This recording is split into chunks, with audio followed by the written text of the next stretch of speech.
Hey folks, Agnes here, 37, female, ready to spill the tea on my crazy life. So imagine this, a girl growing up surrounded by trapeze artists, fire eaters, and clowns. That was me, Agnes, the unintentional circus sensation. My adopted circus family didn't have much choice but to throw me into the limelight when they discovered I could bend in ways that would make her pretzel jealous. Flexibility had its perks, I guess. Life in the circus ain't no walk in the park, let me tell you. We were a bunch of misfits surviving in a dying industry. Gigs were as unpredictable as the weather, and when the crowds didn't show up, desperation set in. That's when we turned to the gray areas of legality to make sure we had enough cash to keep going. Now, I never knew my birth parents. I was just a toddler when the circus adopted me. I suppose they saw my potential and thought, hey, we can make some money off this kid. Not the most glamorous start to life, but hey, at least I got some cool circus skills out of it. But being the circus oddity came at a cost. No school dances, no high school crushes, just a relentless grind of circus life.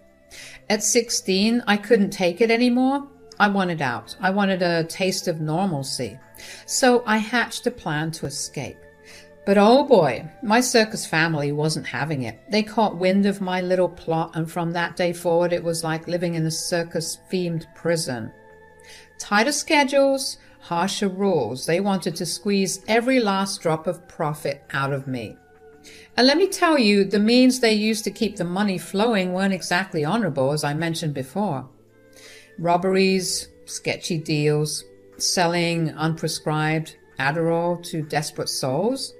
Yeah, we did it all. I started feeling more like a cash cow than a human being. Enough was enough. The resentment grew, and I dreamt of a life beyond the big top. I wanted to break free from the chains of the circus, taste freedom, and pursue dreams that didn't involve juggling or walking a tightrope. But it seemed impossible, and I was growing more and more desperate as the years went by. So 4 years flew by, and my circus family had taken a really dark turn. We went from being quirky performers to full-on hardcore criminals. Drugs, shady deals, and a whole lot of messed up chaos. It was a living nightmare I couldn't wake up from. I'd seen things that would give you chills, and I was done living that cruel, tough life. My circus family wasn't a family anymore. They were just a bunch of messed up drug lords. I had to get out, and I needed a plan. Lucky for me, I had one true friend in that chaotic mess. Let's call him Jack. Jack and I hatched a plan to escape the circus nightmare, and as fate would have it, when the heat was on and my family was about to catch me escaping again, Jack took the fall for both of us. Brave soul.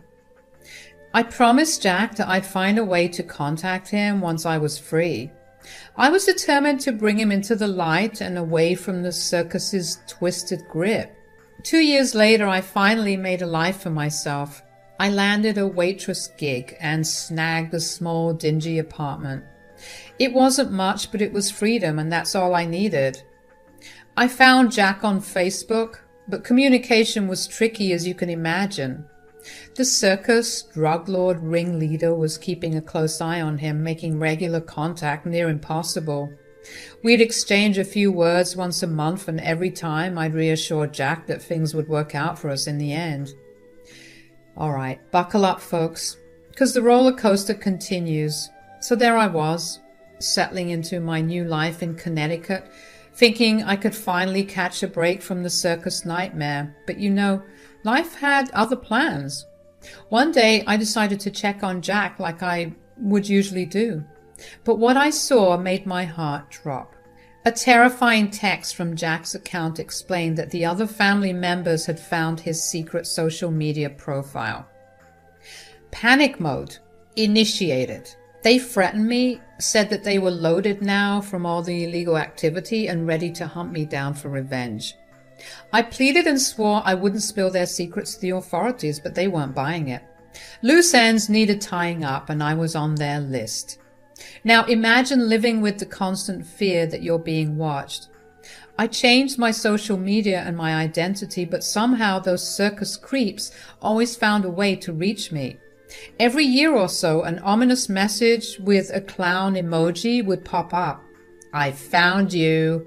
It was like a never-ending horror show, and I didn't know what to do. You might be wondering why I didn't run to the police. Fear. Pure, unadulterated fear. I'd been involved in their illegal activities, and although I was forced and coerced into it, I was terrified of getting into trouble myself. So I kept moving, changing places, hoping to outrun the ghosts of my past. For a while, Connecticut seemed like a safe haven, thank God. I got odd jobs and gardener gigs, just trying to make ends meet. That's when I met Clinton, a nice guy who hired me for various odd jobs around his place. Clinton and I hit it off. He would always laugh at my jokes, and he found it cool that I had a background in the circus. Eventually we started dating. Things felt normal, happy even. For a while I could almost forget the circus nightmare that kept lurking in the shadows. Clinton and I were on fire. Every day he'd tell me he loved me, and I was falling head over heels for the guy. Love was in the air, and it wasn't long before we decided to throw a shotgun wedding. Yep, we were so crazy about each other that we just couldn't wait. We didn't have a big fancy ceremony or anything, just a couple of lovebirds saying their vows in a little chapel. It was simple, sweet, and felt like a dream compared to the circus drug-fueled nightmare I'd been through. I thought maybe, just maybe, life was finally cutting me some slack. Clinton and I settled into our married life, blissfully in love and building a future together. For a moment, I almost forgot about the shadows of the past. Little did I know the circus wasn't done with me just yet. Life's got a funny way of keeping you on your toes, and my toes were about to tap into another twist in this wild tale. You're probably wondering at this point if I spilled the beans to Clinton about my wild circus days. Nope, not a chance. I figured it's best to keep that whole bag of crazy locked up tight. When we'd shoot the breeze about our families, I'd just toss out the orphan bomb, you know. Mentioned I didn't really have a clue if there were any other relatives lurking around. I mean, it wasn't a complete lie, so I tried not to feel too bad about it. Clinton didn't dig too deep, thinking my life was already sad enough without a proper family tree. And honestly, I was cool with that. Happy in the now, building a new life with Clinton. I didn't want my past to rain on our parade. So now it's been a year into the wedded bliss. I was doing the laundry, minding my own business as one does. As I'm sorting through the clothes, what do I stumble upon? A pair of panties that sure as heck weren't mine. I went full-blown ballistic. I mean, who wouldn't? I stormed up to Clinton, waving those mystery undies like a battle flag. He's got this deer-in-the-headlights look, stammering like a kid caught with their hands in the cookie jar, and I'm standing there demanding answers, thinking, is this guy for real? Trust me, I was ready to unleash the circus fury on him. Clinton, care to explain these panties I found in the laundry? They sure as shit ain't mine. What? Agnes, I swear, I don't know how they got there. Maybe they got mixed up at the laundromat or something. Oh, save it, Clint. I ain't buying that load of crap. Who's the other woman, huh? Spit it out. Agnes, I'm not cheating on you. I love you. Those panties are probably just a mix-up. Mix-up? You think I'm stupid? I've been through enough crap in my life to spot a liar, and you're lying through your teeth. Agnes, I swear on everything Spare me, Clint. You're just like the rest of them, a big fat liar. You're overreacting, Agnes. Overreacting? I've been through literal hell. And now this. I won't be played for a fool. You're being irrational. Just calm down and listen. Calm down? You've got some nerve, Clinton. You cheat on me and you have the gall to tell me to calm down? And so the shouting match went on, each word cutting deeper than the last. The trust we had built seemed to turn to dust at that moment. When I looked at him that day, it was like I was looking at a stranger. Yeah, so things got worse, if you can believe it. Clinton just kept on cheating and I kept on letting it happen. It's like I was stuck in this messed up loop, you know. Every time I caught him, it was a new low. Lipstick on his collar, smelling like some other woman's perfume. He even had the nerve to call me by someone else's name. And sometimes he'd straight up admit it. And it wasn't like he was trying to hide it anymore. No, sir. He'd almost show it off, flaunting his affairs like some twisted game. When I'd lose it, he'd just throw it back at me. Clinton, seriously, why do you treat me like crap? What's your deal? You think I'm stupid? Honestly? Yeah. What? You heard me. I think you're stupid. Why are you still here if you hate me so much? Why are you still here if you don't like me enjoying myself? Are you high or something? It's because I love you. No, I don't think so. I think it's because you're obsessed with me. What? Admit it. You need me, babe. You're obsessed with me. Obsessed? You're out of your mind. Why would anyone be obsessed with a cheating jerk like you? Look around, Agnes. You got nothing without me. Now, why don't you just leave? I don't know, okay? But that doesn't mean I need you. Sure. Admit it, Agnes. You're hooked on me. You can't resist. No, I'm not. I just thought we could have a decent life together. Decent life with you? Come on, Agnes. You know you can't do any better. Maybe I can't. That's right. You're stuck with me and you know it. I didn't really know what to say after that. I mean, sure, I was furious, but this twisted fear of being alone kept me hanging on. I'd rather put up with his crap than face the ghosts of my past, you know? After a while of this crap, I stopped fighting it. I stopped questioning him. It was like I became numb to it all. More years rolled by and Clinton just kept at it. There were times when I'd catch him right in our bed with another woman and I felt like I couldn't even fight back. I was stuck, drowning in this mess I couldn't escape. It's crazy how fear can make you do things you never thought you would. So there I was, turning 36, thinking maybe things would take a turn for the better. Boy, was I wrong. Life decided to throw me another curveball. Clinton continued his cheating antics. It was almost comical at this point. Lipstick on his collar, late-night calls, the whole shebang. I barely flinched anymore. It's funny how you can get used to your own personal hell.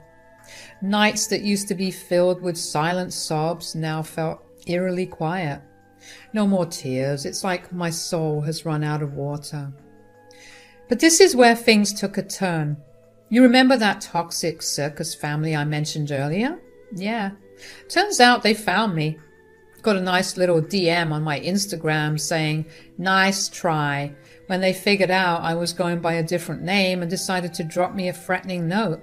I felt a chill run down my spine. How the heck did they find me again? I changed my name, my location, everything. It felt like they had eyes everywhere, and suddenly all the old fears and nightmares came rushing back.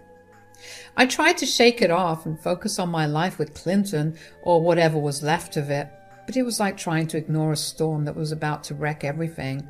I couldn't escape the feeling that my past was catching up, and it was bringing a world of trouble with it. Turns out, they weren't too worried about chasing me down all these years because they were too busy swimming in their pool of ill-gotten gains. But now the fuzz was about to rain on their parade. They texted me their threats, trying to squeeze me like an old rag. The grand plan? They wanted to wire their dirty money into my account, making me the fall guy when the law came knocking. Real classy, right? They weren't asking, they were demanding. "Give us your bank details, Agnes," they sneered, thinking they had me cornered. Threats echoed through the phone, promises of ruining my life if I dared to defy them. They even had the audacity to tell me I should be grateful they left me alone all these years and that taking the fall for all their crap was the least I could do since I abandoned them. I begged and pleaded, but they were heartless, and that's when the light bulb flickered in my head. A twisted plan was forming. Sure, wire the money, I texted back. I tossed my bank details their way like a juicy bone to a pack of wolves. They boasted about sending $500,000 anonymously, thinking they were the puppet masters pulling the strings. Little did they know I was about to turn the tables and make their puppet show a comedy of errors. Let the circus games begin. The next day I approached Clinton with a carefully crafted email from none other than yours truly, but he didn't know that. I told him that I did indeed have some long-lost relatives tucked away in a European royal family. I said that the patriarch of this imaginary clan had kicked the bucket, and now yours truly was set to inherit a tidy sum. I laid it on thick, pulling out all the stops. The waterworks were in full swing as I poured my heart out to Clinton. He sat there staring at the email like it held the secrets of the universe. I made sure to sprinkle just the right amount of drama, making my tale of royal connections sound so convincing that he'd think Shakespeare himself penned it. As he read and reread the email, I kept up the act. Big eyes, sniffles, and the occasional quiver in my voice. I could practically see the dollar signs dancing in his eyes as he envisioned the grand life we were about to lead, thanks to my fictional royal lineage. Oh, the lengths I'd go to escape this circus of a life. Wait, what? Are you serious? This can't be real. You better believe it, honey. We're going to be loaded. How's this even possible? Yeah, I know, it's crazy. I never thought I had any family left out there, but now apparently we're looking at a whole new life. A better life. A better life is an understatement, babe. We're going to be loaded. Yeah, you're right. The amount of money they sent me is crazy. I'm talking in the hundreds of thousands over here. That's a game changer, Agnes. Are you sure this is real? Have you ever received the money? How much is your bank account balance after all this inheritance talk? Then I pulled out my phone to show him my bank account details, and I swear he was on the verge of passing out. But he saw the proof right there, and let me tell you, he just couldn't contain himself. Clinton got all giddy with his plans. He wanted to be the money man, saying he had the education for it. So it was best if he held on to the money. But you know, I could see that sneaky look in his eyes. I figured he had some shady moves in mind, but I gave him my bank details anyway. The next day I woke up to find divorce papers on my bedside table, along with this letter from Clinton. He spilled the beans about grabbing the whole $500,000 and proudly announced he was off to shack up with his supposedly better girlfriend. According to him, I was dumb for trusting him with the cash, and he made it clear we'd never see each other again and that he played me. He said that he was expecting me to be out of his house by sundown and to leave the keys on the front porch so that he could get his things and move on with his life too. But I was the one who was going to get the last laugh. In fact, that's exactly what I did. I laughed and I laughed and I laughed some more, realizing that this was exactly what I wanted to happen. This was what I was waiting for. I wanted Clinton to take the fall for that dirty circus money. This was going to be my payback for all those years of humiliating me and cheating on me. So after he made his grand exit with the cash, I couldn't stick around. They could trace it back to me, no doubt. But packing up my life at a moment's notice was one skill the circus drilled into me. So in a flash, I got rid of any trace that I'd been living there, tossed my clothes, lost my IDs, even burned some evidence of me ever being in that house. I even burned the divorce papers. I didn't even want people to know that Clinton and I had any sort of association, and I know that getting rid of all that evidence would make him go crazy trying to link things back to me once he would get caught. That was it. No looking back. I hit the road, running away from the life I'd been leading for the past decade. I'm not going to lie. I was scared that my plan wouldn't work. What with Clinton obviously trying to plead his innocence and then revealing that the money had actually belonged to a certain Agnes, who was his wife. But then I got some wonderful news not long after my little stunt. A few weeks later, I saw Clinton's face plastered on the front page of the local newspaper. He got arrested for fraud, all thanks to that money in his account. Safe to say, I was finally in the clear. I couldn't resist digging into the whole Clinton debacle. The story in the newspapers was like a script for a bad sitcom, and I needed to know all the juicy details. Turns out the police thought Clinton was a total nut job. I mean, who screams and yells about his wife being the mastermind behind some sketchy $500,000 inheritance? But the cops weren't buying into his act. No one inherits that kind of cash out of the blue. Even his string of girlfriends didn't help his case. They were clueless about me, thinking it was just another one of his wild stories to escape the clutches of accountability.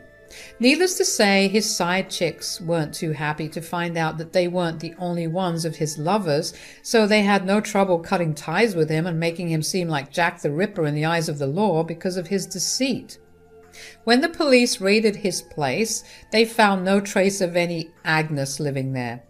Every move Clinton made to prove his innocence just made him look even more guilty. The newspapers were having a field day with headlines like Mad Men's Imaginary Heiress and Delusional Husband on the Loose. They even mentioned that he was going for psych evaluations tagged as clearly delusional and a potential threat to society.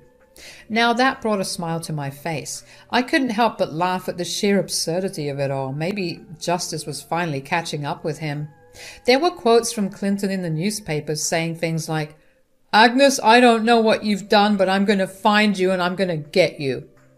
It sounded more like a bad movie line than an actual threat. Honestly, it was nowhere near as threatening or scary as the text I used to get from my crazy circus family. Needless to say, I was used to being threatened by people with actual power, mind you. So I wasn't scared about what stupid old Clinton would try and do to me. Besides, he was the one stuck in a jail cell, so I think I'll be fine. I decided it was time to pull off another disappearing act, change my identity, move somewhere where no one knew me, and try to live out the rest of my days without being watched or hounded by the ghosts of my past. Again, I was glad. I got the last laugh. Finally, I had the revenge I deserved after being cheated on for so long. I couldn't get revenge on my circus family, but at least I could teach that cheating scumbag a lesson. The more Clinton talked about his wife being from the circus and not being a usual member of society made him sound more and more crazier. Right now, I'm living in a different city under a different name, working odd jobs, glad to be free of him. And here's to hoping my circus family won't show up anytime soon. I just had to share my story because it was something that I never thought would happen to me, and I just had to say it. Tell it to anyone just so I could relieve some of this pressure, you know? Anyways, it must suck to be Clinton right now, thinking that he could play me by stealing all my money. Well, I guess that's just what happens when you're a greedy bastard and you want more than what you already have.